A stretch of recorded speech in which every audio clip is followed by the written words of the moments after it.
Hey guys, my name is Wildkard and welcome back to my channel. Super Rugby, Trans-Tasman, final round. The Rebels play the Crusaders at home at Wildkard Oval in the inner west suburb of Melbourne. And this has to be the greatest weather that Melbourne has ever produced, ever. Just wonderful sunshine, everybody's out on the grass having a nice tan, nice and warm and cozy. Yeah, what a great atmosphere that's very rarely seen in the city of Melbourne. But yeah, the Melbournians seems to be a lot of Crusader fans coming out to support their home team, the away team rather. But anyway, this match was played. Going into this match, the Rebels players, the story from the Rebels team is basically that everybody's playing for a potential spot in the Wallabies squad that's going to be announced tomorrow. Whilst the story for the Crusaders going into this game is they need a bonus point win and the 33-point margin to secure a home final. That's basically, what the Crusader kind of set out to do for the game. From the Rebels, once again, there were periods where the team played well. There's a few players in the Rebels team that really stepped up. Matt Tomoa is injured. So Carter Gordon, I think his first name is Carter. A young fella came in for the number 10 spot. And for the last 2 weeks, he has played really well. I would probably like to see him as a potential for the Wallaby squad. Maybe not a starting position or a bench position, but at least have him in the squad because he has shown a lot of tenacity, a lot of just vision. He reads the game pretty well, and honestly, since Tomoa has been injured, the Rebels' attack look a lot better. And quite frankly, a lot of these Rebels players I do not want to see in the Wallaby squad period, including Tomoa. So the players, I kind of had a look. There's only 6 players that I would pick for the Wallaby squad, and I don't know if any of these players will make a starting position, but some of these players could potentially make the bench. And most of the team from the Rebels, I do not want them to be anywhere near the squad. I don't care how athletic you are, I don't care how big of name you are. You come out to the game, you don't make your tackles, you play half-assed. I don't want to see you in the Wallabies. I don't care how athletic you think you are. So the only 6 players that I kind of picked out from the Rebels, Nice Arani, he's been really good since he came back. He actually potentially can make a start for the Wallabies or maybe on the bench for the number 8 spot. He's been really good, really strong running, carry the ball, just solid all around the park. And the Rebels front rowers has done pretty well in the last 2 weeks. The Elof has done really well, really good at running with the ball as well. And Orr has done pretty well as well for the Rebels. Both the front rowers were pretty poor at the start of the season, but they really kind of grown and developed over the season. And this week against Crusaders, probably the toughest scrummaging in the entire competition, and they did quite well. They were able to. When they were on the field, it was 50-50. Both teams were able to get penalties.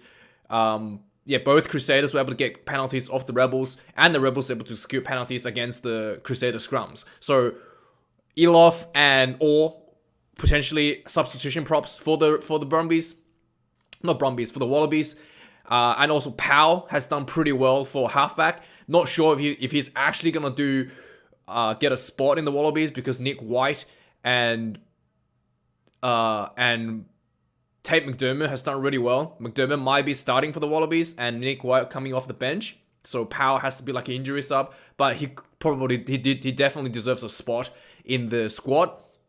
And Carter Gordon, like I mentioned, he's done really well to replace Matt Tomoa, and he's actually the 2 games that he's played for the Rebels attack look much better, much smoother. His kicking has been pretty good. So he could potentially get a spot in the squad, not a starting spot or bench. And the last person I might give a spot to for the Melbourne Rebels is the Leota, the number 4 in the second rower, as a potentially like an injury substitution in the squad. He also played pretty well in the Rebels team. He's been pretty consistent for the entire game. And that's the 6 players that I will pick for the Rebels, for the Wallaby squads. Corin Betty, he's horrendous at tackling, so I don't want him in the team. I don't care how good he is at running the ball. He scored 2 tries the entire season, so really not that impressive in terms of his attack. Plus, the wingers position has been pretty stacked for the Wallabies, and I think it'd just be a waste of time having him in the squad and not making tackles. I don't care how much of the commentators froth over him every time he like do anything. It's just horrendous to see that he cannot make tackles, and it's just I don't want him anywhere in the squad. It would be just a waste of the spot for a young talent to take that. So yeah, that's, and Tuamura as well. He is just I don't know if he's actually gonna be able to play with his injury, but when he's been playing throughout the season, outside of his he's been steadily declining over the season. He started quite decent, and then his kicking started going off. His overall playing is just steadily declining throughout the season, and that is something that you don't want to see for an international player. You don't want the player to be getting worse as the season goes on. So yeah, so that's kind of like my thoughts for the selections. Anyway, let's get on with the overall review of the game for Crusaders. The Crusaders came out fast and furious. As you can tell, they really needed to beat Melbourne by 33 points to guarantee a home final. And they need to win a bonus point to make sure that they get to potentially even get to the final. They need to have a bonus point win. So the Crusaders came out and they literally scored 2 tries in 4 minutes. The Rebels defense was awful. There was right from the start, there was a Rebels defensive lineout, and Sam Whitelock steals it, and they had the Crusaders were off to the quick start, straight out away, 5 minutes out. 3 quick phases later, there was a nice quick ball out for Drummond. He had a nice little dart just through a little gap. First try for the Crusaders 2 minutes into the game. And right from the kickoff, the Rebels were absolutely atrocious in recovery from the kickoff. The Crusaders had the ball in their own 22, receiving the kickoff. They just spread the ball, and Mo'unga was in deep. So they passed the ball to Mo'unga. Instead of kicking the ball, Mo'unga spotted a gap. He ran a little loop around the outside, and there was just a huge open gap in the Rebels' defense.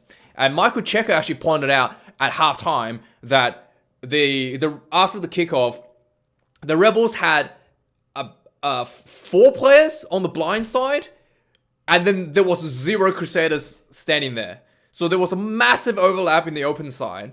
So Mo'unga slips around, and then basically there was an overlap. He offloads the ball. He makes the break. The fullback comes. He gets like chased down a little bit. He offloads the ball to Will Jordan. Will Jordan runs through. The Rebels fullback had a one-on-one opportunity to tackle Will Jordan, and it looked like he was trying to give him a nice pat on the back.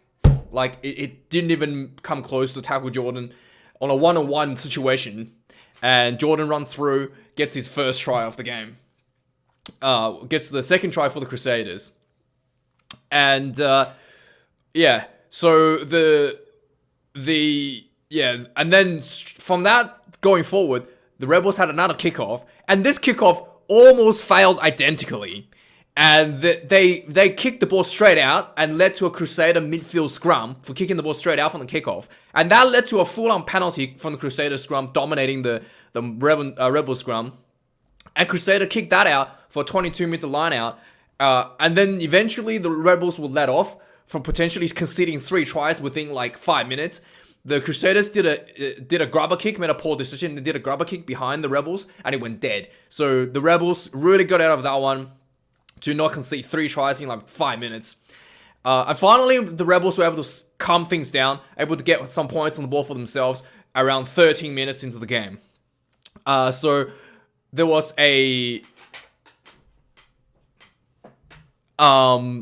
So there was a Rebels were able to get inside the Crusaders half. They had a line out from a penalty. The Crusaders giving away a penalty. So or gets the ball from so basically there was a penalty. So they went for a quick line out. The ball comes out. There was one quick face. Powell gets the ball and he passes to Orr, who was running like a crash ball line. And Orr, he gets the ball and he did like a literally shoulder to shoulder little pass. The guy right standing next to him, running into like a really nice angle. Hosea, he crashes through this through a gap, goes over for Rebels' first try, and that looked really, really good. The hands from Orr as a prop to be able to set the Hosea for that try was really, really, really impressive, and that's the try for Rebels. And once again, you kind of know that Crusaders gonna punch right back after this, which they did. Literally around 4 minutes later, Crusaders retaliates with the try. And Crusaders seems really, really comfortable with running the ball. So they were just running and attacking, getting inside the Melbourne half. It was Matalea, made a nice break. He runs down the sideline. He offloads back into Drummond. And Drummond kind of like was getting pushed out. And he was getting tackled. And he quickly popped the ball back up. And it was Fayanga Anuku gets the ball. And he goes over for a really nice kind of like play in the sideline as Crusaders were, so there was this 3-player hot potatoing the ball back and forward in the sideline, goes in for the try. And this all happened with poor discipline from the Melbourne. They gave away the penalty, in which Crusaders set out for a line out, a 22 line out with quick ball, and this basically opened up spaces out wide for the 3 players to do a bit of hot potatoing for the ball for a try. And right from that, the Rebels were faced once again with the kickoff. And the kickoff has been really, really, really big struggling point for the Rebels for some reason. No, I genuinely don't understand how a kickoff could be so complicated for a team to deal with. So Rebels, right from this try scored, did another kickoff, and it was like identical from the first one, for the other one from about 10 minutes ago, where Will Jordan scored a try from. But this time, the ball went to inside the Crusader 22, and Crusaders were pretty happy to run the ball, and they just slipped. They basically found a gap at center field where Scott Redcard Barrett, the future All Blacks captain, 2021 All Blacks captain, just slipped through a gap. Just out of nowhere, he just runs straight through. The Rebels defense was non-existent from the kickoff. He runs straight through, and Richie Mo'unga links up. He passes the ball to Mo'unga. Mo'unga makes a nice run, and they end up pretty close to the Rebels' try line. And there was just players scrambling back to try to they're just scrambling back to try to to try to cover try to scrambling back for defense. And the Crusaders identify space out wide.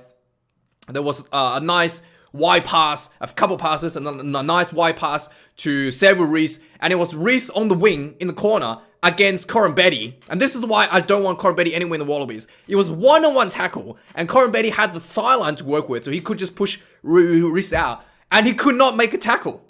And Reece just didn't step him, just ran over him and scores a try under into the corner. I genuinely don't understand. Reece is like, what, 5'6", tiny guy, just runs him over, like along the sideline, and Corin Betty didn't push him out, didn't make the tackle, and just, really poor. I genuinely don't know if, he's probably gonna get picked because Australian rugby is all about politics instead of actual talent. Hopefully he doesn't, because he's absolutely awful in defense. And I don't care how good he is in attack, but that was really poor. So 4th try, 20 minutes in already for the Crusaders. The Rebels were able to steady the game, and there was a really, really poor... so Rebels were attacking, and there was a really poor pass by the Rebels, like a really poor looping pass. And Will Jordan runs up to try to intercept the ball, and he kind of just patted the ball forward. It didn't actually catch it. And that was a yellow card at around 30 minutes into the game. So, not 30 minutes, around like 27, 28 minutes. 26 minutes actually, yeah. And then that was a yellow card for the Crusaders. So Rebels had to play with one player in the bin, had to play against one player in the bin, so they had a one player advantage. And the Rebels were building pressure on the Crusaders line. They dropped the ball once, almost went once, and then they dropped the ball. They dropped the ball twice, and squandering 2 opportunities to score after this yellow card was given. Eventually, the Rebels were able to keep on the pressure. They were 22 meters out, and Powell gets to the breakdown. He looks up, seeing like no one in the marking the breakdown on the open side. He picks up the ball, runs out the first defender. He sells the dummy, slips through. Really, really great individual try and good vision to see that there was a defender missing on the pillar position at the ruck, and Powell goes in 34 minutes for Rebels' second try. And that was the end of the first half. There was scrum penalties going both ways. There were so just before the end of the first half, the Crusaders almost scored. There was the Rebels were attacking the Crusaders, and they squandered another opportunity with a drop. I think the Crusaders turned the ball over, and they just decided to run the ball out of their own half from about 5 meters line. And they actually did really well. Mataeki, I think that's his name. Mataele, let me just try to get his name correct. The winger, who's... what is that?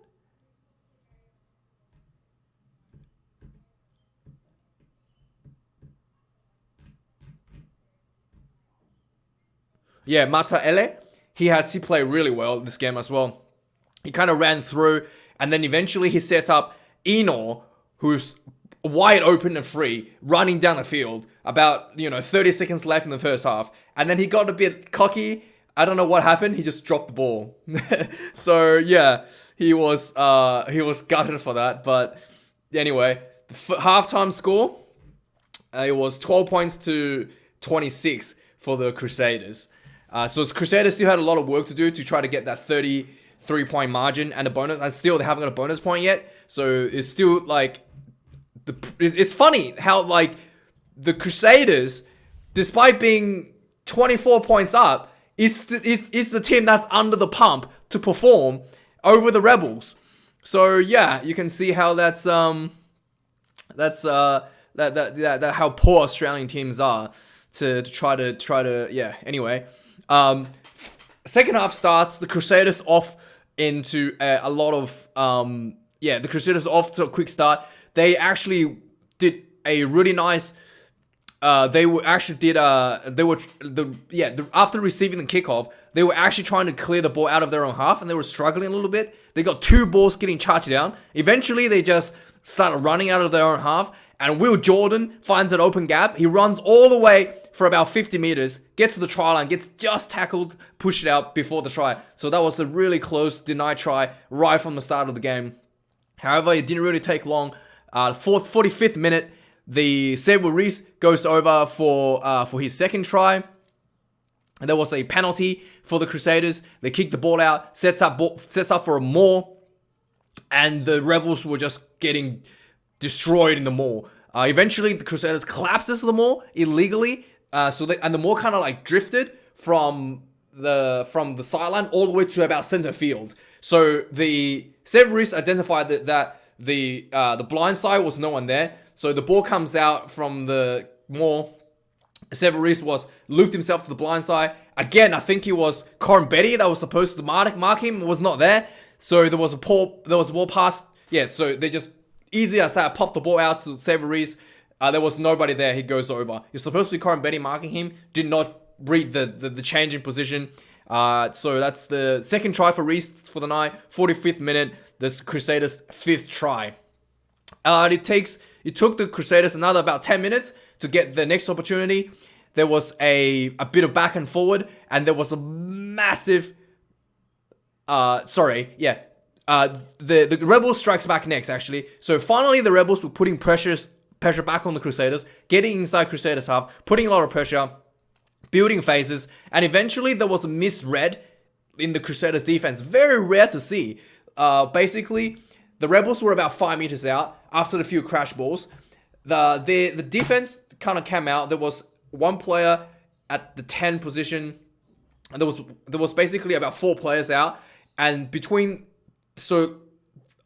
was like 3 players between the number 10 position and number 12 position. So the 10 and 12 channel, there was 3 Crusaders players, and all 3 players got drawn to the number 10, basically. So all 3 of them clumped up to try to take out the 10, and the Rebels recognized this, just cut out pass from 10 straight to Vaihu, who's playing, I think he was playing at 12, who gets the ball and just runs in this massive open gap in front of him for the Rebels' 3rd try. That was a little bit of misread for the Crusaders' defense part.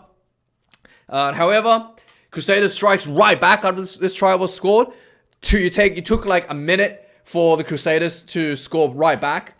There was a penalty against the Rebels for just being stupid. There was, I think it was Naisarani actually made a stupid mistake here. He got tackled from the kickoff. Basically, he was trying to run the ball out. He's just really trying to work hard to get as much, distance as he can. He gets tackled. His knees were on the ground, gets tackled. And the referee is yelling at him, tackle, tackle, tackle, tackle. He just gets up and start running again. And the referee's like, nah, that I just told you that you're tackled. You on your knees and you got back up without releasing the ball. That's penalty. So the Crusaders straight away took the penalty. They kicked the ball out for a line out. They went for a maul, and the maul went for another. The Rebels illegally collapsed the maul for another penalty, and the Crusaders takes a quick tap, and they one ball didn't go over, and then the second quick ball to Crusader takes a quick tap. Severies recognizes that the Rebels were just like scattering in their defense, just runs himself with a quick tap and goes over for his 3rd try. Crusaders strike back right back after that. And then at 65th minute, Crusaders gets their, how many tries was this? 7th try by Jaeger. And there was once again Rebels strikes back before this one, actually. My apologies. So Rebels had we're putting pressure on the Crusaders. There was a 22-meter scrum. So Crusaders did really well to hold off the Rebels for a very long time. Eventually, the Crusaders got the ball back, and there was a 22-meter scrum, defensive scrum for the Crusaders. And at this point, the Crusaders actually look like they're a bit overconfident. They tried to run the ball out from their own 22, and they made a mistake. They're one of the players, Will Jordan, ran in, and then as he's getting tackled, he tried to offload, and he was kind of like, the tackler kind of like smacked him in the hand, and the offload didn't go to the player that he wanted. The ball flings out in the air, and Corin Betty catches the ball. He runs down the sideline. As he's getting tackled and pushed out of the sideline, he flicks the ball back in to, who was it that got the ball? He flicks the ball back into, I think he was, he flicks the ball back inside to Lomani, and he just ran really hard and straight line into open space and gets the Rebels' 4th try. And at this point onwards, there was about 18 minutes left on the clock, and Crusaders still needed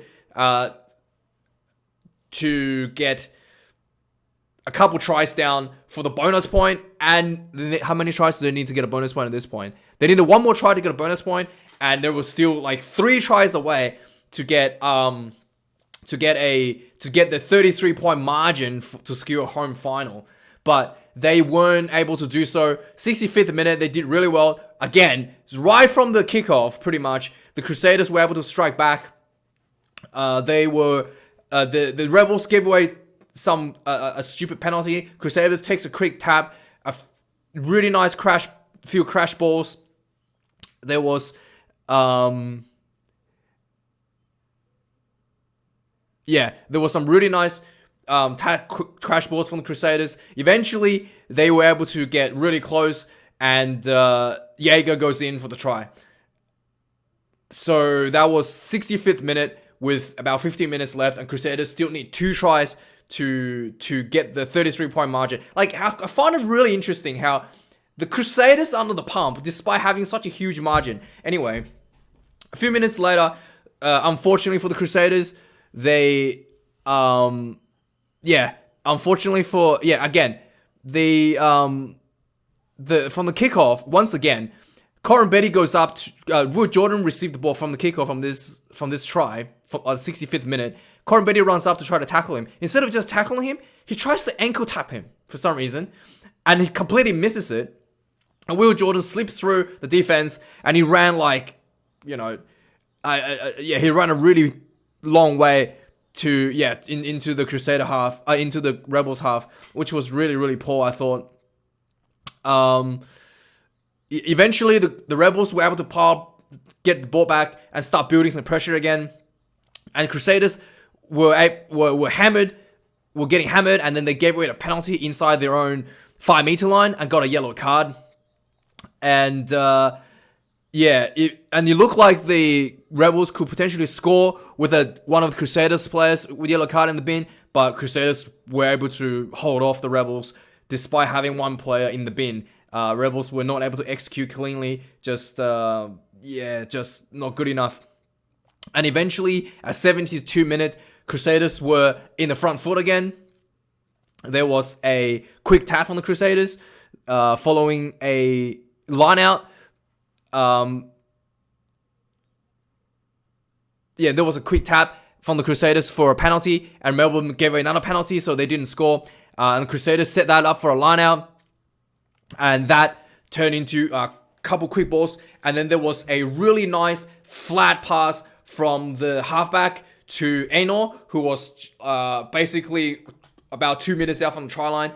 He gets the ball, crashes over for Crusaders. How many tries was that? 8th try. And after this try, there was about 5 minutes left on the clock. Crusaders worked really, really hard to try to score a try, but eventually got a little bit unlucky and not able to secure that home final and a guaranteed entry into the game. So it depends on how much the Blues beats the Western Force by this on tonight. Crusaders might not make the finals. So if the Blues put in a good shift, they could potentially bump the Crusaders out a spot in the finals. Anyway, I just thought that was very interesting. But yeah, there's my thoughts for the Rebels. A bunch of chokers. I really don't want to see most of the players in the Wallabies team. I'd rather have the spots given to younger players for the future development, players that have shown potential, than giving to some of these players that clearly don't have the mindset to grind out a tough game. And anyway, guys, thanks for watching this video. I'll talk to you guys a bit later for the other 2 games. Cheers.